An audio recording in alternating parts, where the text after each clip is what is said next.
perkenalkan, nama saya adalah Aldo Jaya Mahendra dengan NIM 682020-027.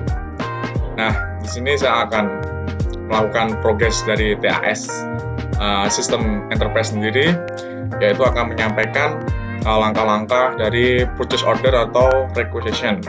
Nah, requisition atau purchase order sendiri itu gak jauh beda. Sebenarnya itu sama. Yang membedakan adalah di sini adalah purchase order itu kita langsung melakukan order barang tanpa meminta dahulu gitu. Nah, sedangkan requisition kita tuh harus melakukan permintaan terlebih dahulu sebelum melakukan order barang seperti itu. Setelah kita masuk pada perusahaan kami yaitu Besti namanya, kita langsung. Oke. Nah, langsung saja. Di sini untuk melakukan requisition yaitu langsung aja klik to invoice. Setelah klik to invoice yaitu requisition. Nah, setelah requisition di sini langsung saja kita isikan di dokumen type yaitu purchase requisition. Setelah itu kita isikan di dokumen nomor itu terserah, opsional. Di sini description pun juga opsional. Kita isikan dengan pembelian bahan baku tahap pertama. Nah, cakep. Nah, terus kemudian prioritasnya yaitu kita buat penting saja. Nah, data requirement adalah kita harus terima barang kapan, atau deadline-nya. Kita buat tanggal 17. Oke, setelah 17, jangan lupa warehouse-nya. Setelah itu price list yaitu paling penting. Nah, price list kita atur. Nah, setelah semua kita save. Oke, kita sudah cek, kita sudah save, terlebih lagi. Nah, setelah itu masuk ke requisition line. Nah, di sini requisition line yaitu yang kita edit adalah isikan pada business partnernya. Nah, kita carikan vendornya, kita isikan di PT secukupnya itu. Nah, setelah itu kita pilih produknya. Jangan lupa di sini price list-nya yaitu kita pilih ini. Setelah itu refresh. Nah, kita pilih gula. Kita akan jual seperti itu. Nah, kita isikan kuantitinya. Kuantitinya kita isikan 200 boleh. Kita isikan 200 seperti itu. Otomatis nanti dia akan dikalikan pada unit price-nya yaitu 60.000. Jadi totalnya ada 12 juta seperti itu. Setelah diisi semua kita save. Oke, cakep. Nah, setelah save kita kembali lagi ke requisition.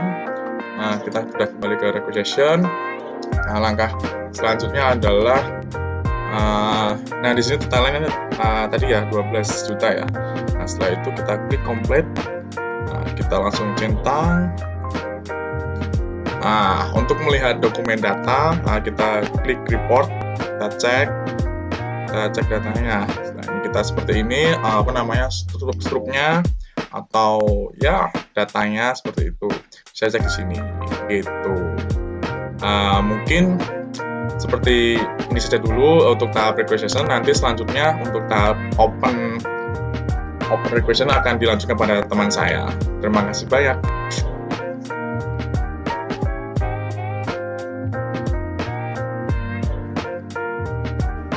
Perkenalkan, nama saya Nandini Nurmalita Putri dengan NIM 6820200137 dari kelas Sistem Enterprise A. Di sini saya akan melanjutkan pembahasan mengenai requisition yang sebelumnya sudah dijelaskan dengan teman saya. Langkah selanjutnya setelah membuat requisition adalah dengan klik Open Requisition yang ada di Requisition to Invoice. Nah, di Open Requisition ini kita hanya perlu memasukkan warehouse-nya. Untuk warehouse yang dimasukkan ini sesuai dengan warehouse yang sudah dibuat dalam proses sebelumnya dan sesuai dengan warehouse yang sudah dimasukkan di proses-proses sebelumnya. Di sini warehouse saya bernama Gudang Pusat. Kemudian setelah itu tinggal klik start-nya saja. Nah, begini. Mohon maaf ini tadi saya sudah mencoba. Hanya sebagai contoh saja. akan muncul tampilan seperti ini. Jadi requisition ini adalah sebuah dokumen yang diterbitkan ketika kita ingin membeli suatu barang atau jasa. Dokumen ini fungsinya untuk permohonan pembelian barang atau jasa seperti itu. Setelah itu kita klik create PO from requisition. Nah, di sini requisitionnya sesuai dengan nomor yang dari permohonan pembelian yang sudah dilakukan di requisition. Nah, jika sudah, maka klik start.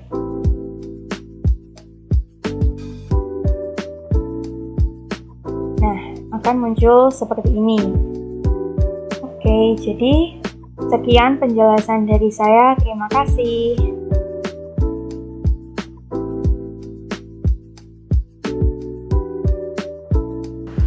Perkenalkan, nama saya Eliza Regina Putriarlin dengan NIM 682020-135. Saya akan melanjutkan penjelasan dari teman-teman saya sebelumnya mengenai requisition dan create PO. Selanjutnya saya akan menjelaskan mengenai purchase order. Yang pertama-tama kita langsung masuk ke bagian requisition to invoice. Setelah itu kita klik di purchase order-nya. Nah, di purchase order ini, data-data yang udah kita minta sebelumnya itu langsung ke generate. Jadi langsung masuk semua data-data yang telah kita minta sebelumnya. Jika sudah, muncul semua data di sini, sudah sesuai seperti permintaan kita sebelumnya, akan muncul tulisan prepare di bawah sini jika kita belum komplit purchase order tersebut. Maka dari itu, ini karena saya udah komplit purchase ordernya, setelah itu langsung saja di print preview untuk melihat tanda bukti transaksi kita. Nah, ini sebelumnya saya telah membeli gula sebanyak 50 dengan total 3 juta rupiah. Jika tanda bukti kita udah muncul, kita langsung arsip dokumen supaya kita bisa menyimpan agar tidak hilang. Kemudian kita arsip. Setelah itu kita kembali ke layar utama.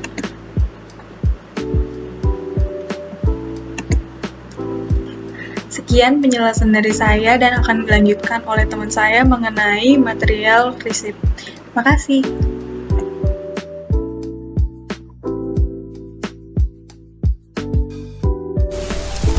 Halo, perkenalkan nama saya Apriani Kartini dengan NIM 682020-131. Nah, pada kesempatan kali ini saya akan menjelaskan mengenai tutorial pada material receipt.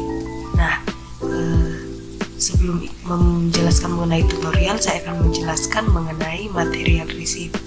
Nah, tadi kan di video sebelumnya, sebelum saya itu teman-teman saya sudah menjelaskan mengenai pemesanan barang atau yang biasa disebut dengan purchase order.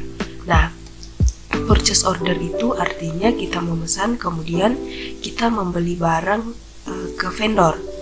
Nah, apabila barang tersebut sudah dikirim oleh vendor, maka kita wajib untuk melakukan pencatatan. Pencatatan yang dimaksudkan agar ketersediaan produk di dalam gudang kita itu berubah. Nah, inilah yang dimaksud dengan material receipt. Jadi, material receipt itu merupakan pengecekan barang yang dibeli dan yang telah diterima melalui pencatatan. Nah, material receipt ini tidak bisa kita lakukan jika kita belum melakukan purchase order. Jadi, yang paling utama kita lakukan terlebih dahulu ialah purchase order, lalu kita selanjutnya bisa membuat material receipt. Nah, kira-kira seperti itu. Langsung saja kita mulai untuk tutorialnya. Kita buka terlebih dahulu pada requisition to invoice, kita klik, kemudian kita pilih yang material receipt. Nah, akan tampil seperti ini. Nah, sebelum membuat mengisi material receipt-nya, kita periksa dulu pada produk info kita. Kita klik pada view, kemudian kita pilih produk info, kemudian kita ganti price list versionnya menjadi harga untuk pertanggal 13 Desember 2021 sesuai dengan price list version yang digunakan. Kemudian kita ganti pada warehouse-nya menjadi gudang pusat. Nah, setelah itu kita klik pada requery atau refresh. Nah, akan muncul produk-produk dari perusahaan kita. Nah, pada produk gula itu available masih kosong, artinya ketersediaan barang ini masih kosong. Nah, pada on hand quantity juga gula masih kosong. Nah, tetapi pada order quantity itu sudah terisi. Nah, order quantity ini artinya pemesanan barang sudah ada jumlahnya. Nah, kan tadi kita melakukan purchase order atau pemesanan barang senilai 200. Nah, sudah masuk ke order quantity, artinya barang tersebut sudah dipesan dan dibeli, tetapi belum kita terima atau belum diantarkan, sehingga produk tersebut itu di dalam gudang masih terhitung kosong. Nah, kira-kira seperti itu. Nah, selanjutnya kita kembali pada material receipt. Nah, jika muncul seperti ini, langsung saja kita klik new record. Oke, setelah kita klik new record, maka kita akan mengisi pada dokumen type dengan receipt, kemudian bisnis partnernya kita isi dengan PT secukupnya, karena untuk produk gula ini bisnis partnernya merupakan PT secukupnya. Kemudian kita ubah pada warehouse-nya menjadi gudang pusat. Setelah itu kita klik pada create lines from. Nah, di sini kita cocokkan dulu pada bisnis partnernya PT secukupnya, kemudian gudang pusatnya, locatornya yaitu gudang pusat. Nah, lalu di bagian purchase order ini kita klik pada ini. Ini merupakan purchase order yang kita buat tadi. Nah, di sini sudah muncul produk yang kita order itu gula dengan kuantitinya itu 200. Kita klik select, kemudian setelah itu kita oke. Nah, setelah kita klik oke, kita masuk ke receipt line. Nah, di receipt line ini kita cocokkan dulu produknya gula sudah cocok, kemudian locatornya yaitu gudang pusat dan line numbernya itu 10. Oke, setelah itu kita isi pada bagian description. Kita isi dengan memasukkan 200 ton gula di dalam gudang pusat. Nah, setelah itu kita cek pada kuantitinya sudah pas 200. Setelah itu kita pindah ke kembali ke material receipt.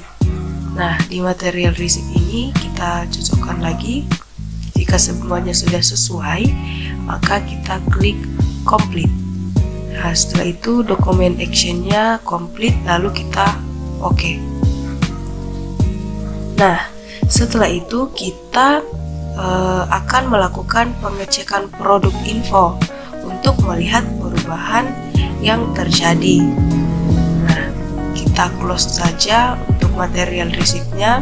Kita klik pada view, kemudian produk info, kemudian kita ganti price list versionnya menjadi harga untuk pertanggal 13 Desember 2021. Kemudian warehouse-nya kita ganti menjadi gudang pusat. Nah, setelah itu kita refresh atau requery. Nah, di sini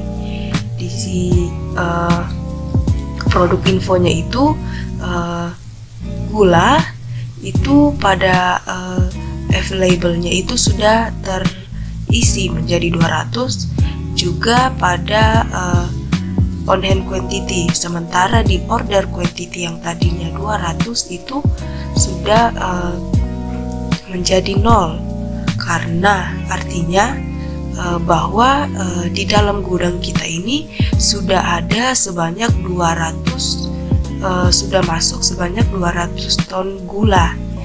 Nah, gula yang kita beli dari vendor. Nah, sehingga di order quantity ini sudah kosong karena semua pesanan kita atau semua order kita sudah dikirimkan oleh si vendor. Nah, kira-kira seperti itu untuk penjelasan tutorial dari material receipt. Nah, sekian video dari kelompok kami. Jika ada kata-kata yang kurang berkenan, kami memohon maaf sebesar-besarnya. Sekian dari kami dan terima kasih. Bye-bye.